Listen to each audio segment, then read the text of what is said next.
Good morning. Picking back up in the book of Numbers, chapter 11, let's pray. Teach us your way, O Lord, that we may walk in your truth.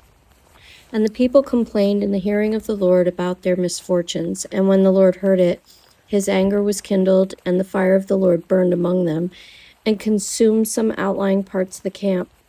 Then the people cried out to Moses, and Moses prayed to the Lord, and the fire died down. So the name of that place was called Taberah, because the fire of the Lord burned again among them. Now the rabble that was among them had a strong craving, and the people of Israel also wept again and said, "Oh, that we had meat to eat! We remember the fish we ate in Egypt that cost nothing, the cucumbers, the melons, the leeks, the onions, and the garlic. But now our strength is dried up, and there is nothing to look at, all but this manna." Now the manna was like coriander seed, and its appearance like that of bdellium. The people went about and gathered it and ground it in hand mills, or beat it in mortars, and boiled it in pots, and made cakes of it. And the taste of it was like the taste of cakes baked with oil. When the dew fell upon the camp in the night, the manna fell with it. Moses heard the people weeping throughout their clans, everyone at the door of his tent, and the anger of the Lord blazed hotly, and Moses was displeased. Moses said to the Lord, "Why have you dealt ill with your servant? And why have I not found favor in your sight that you lay the burden of all this people on me? Did I conceive all this people? Did I give them birth, that you should say to me, 'Carry them in your bosom as a nurse carries a nursing child, to the land that you swore to give their fathers?' Where am I to get meat to give all this people? For they weep before me and say, 'Give us meat that we may eat.' I am not able to carry all this people alone. The burden is too heavy for me. If you will treat me like this, kill me at once, if I find favor in your sight, that I may not see my wretchedness."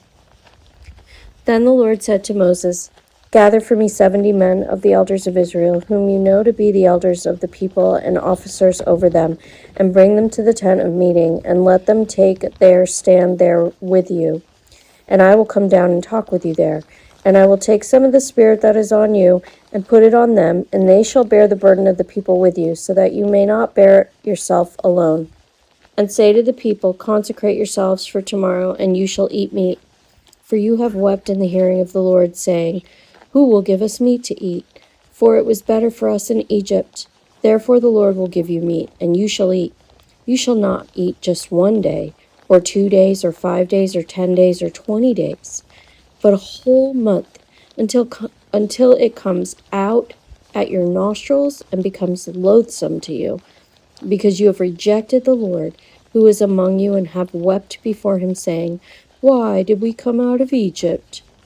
But Moses said, The people among whom I am number 600,000 on foot, and you have said, I will give them meat, that they may eat a whole month.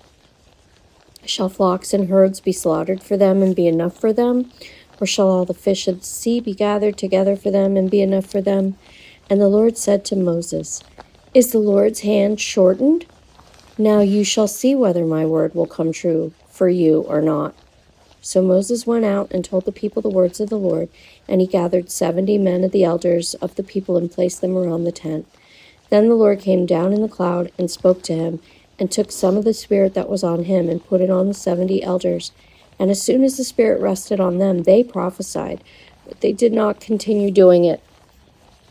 Now 2 men remained in the camp, one named Eldad and the other named Medad, and the Spirit rested on them. They were among those registered, but they had not gone out to the tent, and so they prophesied in the camp. And a young man ran and told Moses, "Eldad and Medad are prophesying in the camp." And Joshua the son of Nun, the assistant of Moses from his youth, said, "My Lord, stop them."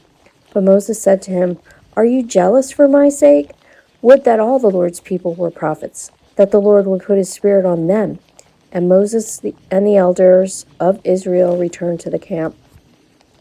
Then a wind from the Lord sprang up, and it brought quail from the sea and let them fall beside the camp, about a day's journey on this side and a day's journey on the other side, around the camp, and about 2 cubits above the ground. And the people rose all that day and all night and all the next day, and gathered the quail. Those who gathered least gathered 10 homers, and they spread them out for themselves all around the camp. While the meat was yet between their teeth, before it was consumed, the anger of the Lord was kindled against the people, and the Lord struck down the people with a great plague. Therefore the name of that place was called Kibroth Hattaavah, because there they buried the people who had the craving. From Kibroth Hattaavah the people journeyed to Hazeroth, and they remained at Hazeroth. May God bless the reading of his word.